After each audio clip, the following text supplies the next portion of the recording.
Hello everyone. Today we talk about how to fix the app of My Date Manager. We will go to settings. Then we click on apps. After that we search the app My Date Manager and we click. They will on for stop.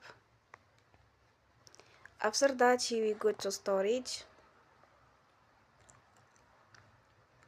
Then we click on clear cache.